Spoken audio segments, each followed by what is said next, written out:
बरादरान मिल्लत इस्लामिया अस्सलाम वालेकुम रहमतुल्लाहि व बरकातुहू व मगफिरतुहू। दोस्तों, एक बहुत ही अच्छी हिकायत बयान करने जा रहा हूँ। हिकायत नंबर 1 है, सच्ची हिकायत में है। हज़रत इमाम आज़म रज़ी अल्लाह अन्हु का एक दहरिया से मुनाजरा। हज़रत इमाम आज़म रज़ी अल्लाह अन्हु का एक दहरिया से मुनाजरा हुआ। हमारे इमाम हज़रत इमाम आज़म रज़ी अल्लाह अन्हु का एक दहरिया खुदा की हस्ती के मुनकरी से मुनाजरा हुआ और मौजू मुनाजरा यही मसला था कि आलम का कोई खालिक है या नहीं। इस अहम मसला पर मुनाजरा और फिर इतने बड़े इमाम से चुनांचे मैदान मुनाजरा में दोस्त दुश्मन सभी जमा हो गए। दहरिया भी आ गया, मगर हज़रत इमाम आज़म वक्त मुकर्रर से बहुत देर के बाद मजलिस में तशरीफ़ लाए। दहरिया ने पूछा कि आपने इतनी देर क्यों लगाई? आपने फरमाया कि अगर मैं इसका जवाब ये दूं कि मैं एक जंगल की तरफ चला गया था, वहाँ एक अजीब वाक़या नज़र आया।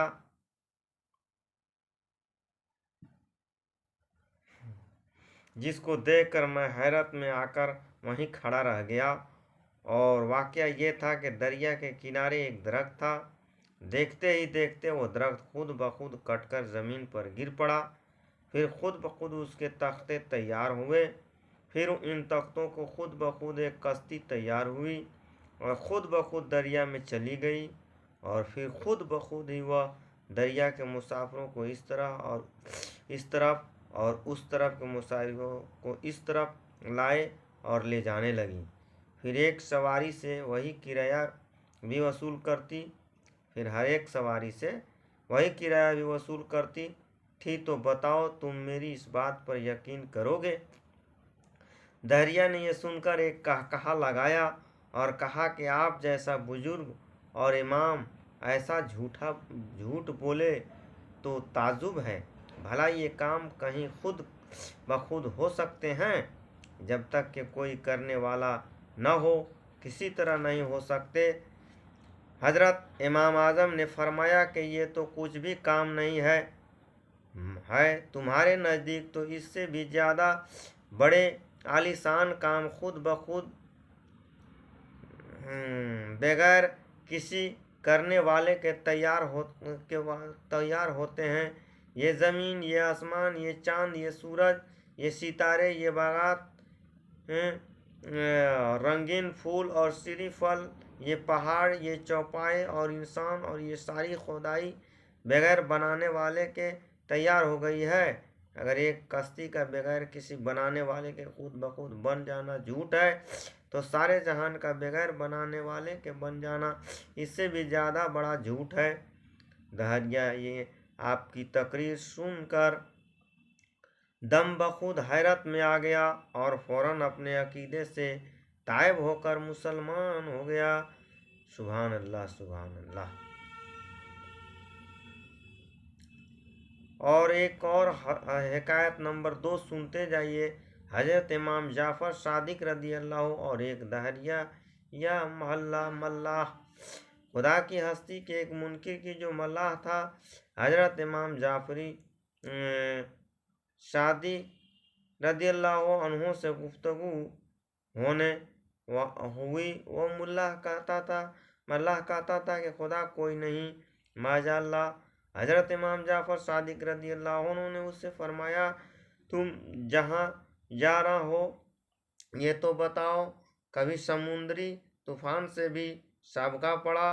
वो बोला, हाँ, मुझे अच्छी तरह याद है कि एक मर्तबा समुंदर के सख्त तूफ़ान में मेरा जहाज़ फंस गया था। हज़रत इमाम जाफ़र ने फरमाया, फिर क्या हुआ? वो बोला, मेरा जहाज़ गर्क हो गया और सब लोग जो उस पर सवार थे डूब कर हलाक हो गए। आपने पूछा, और तुम कैसे बच गए? वो बोला, मेरे हाथ जहाज़ का एक तख्ता आ गया है और उसमें मैं उसके सहारे तैरता हुआ साहिल के करीब तक पहुंच गया, मगर अभी साहिल दूर ही था कि वह तख्ता भी हाथ से छूट गया। फिर मैंने खुद ही कोशिश शुरू कर दी और हाथ पैर मारकर किसी न किसी तरह किनारे आ लगा।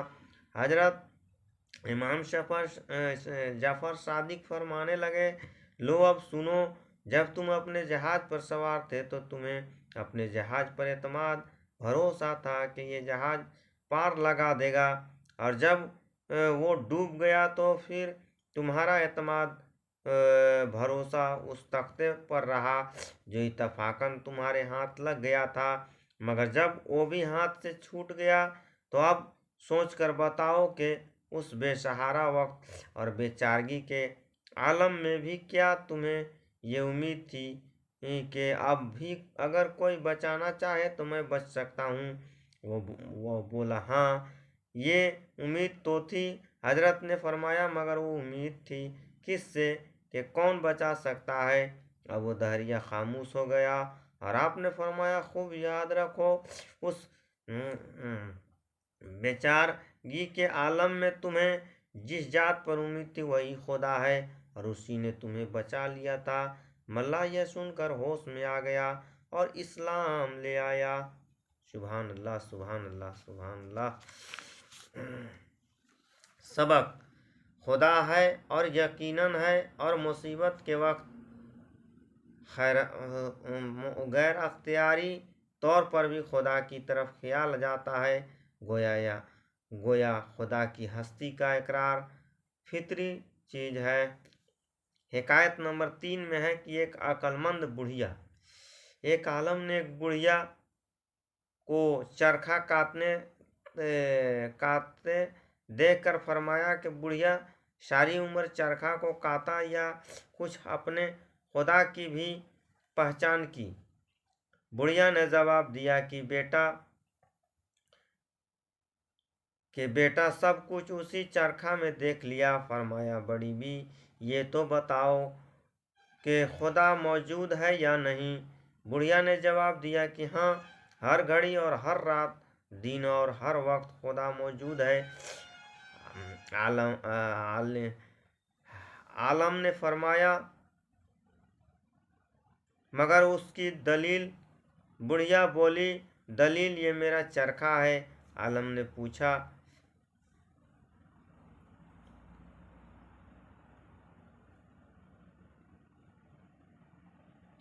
ये कैसे?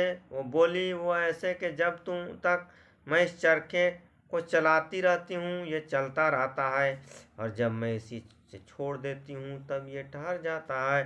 तो जब इस छोटे से चरखे को हर वक्त चलाने वाले की ज़रूरत है तो ज़मीन व आसमान, चांद सूरज के इतने चरखों को किस तरह चलाने वाले की ज़रूरत न होगी।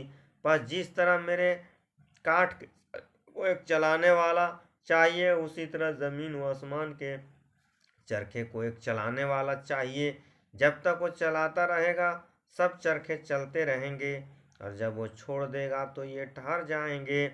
मगर हमने कभी ज़मीन व आसमान चांद सूरज को ठहरे नहीं देखा, तो जान लिया कि इसका चलाने वाला हर घड़ी मौजूद है। सुभान अल्लाह, सुभान अल्लाह, सुभान अल्लाह।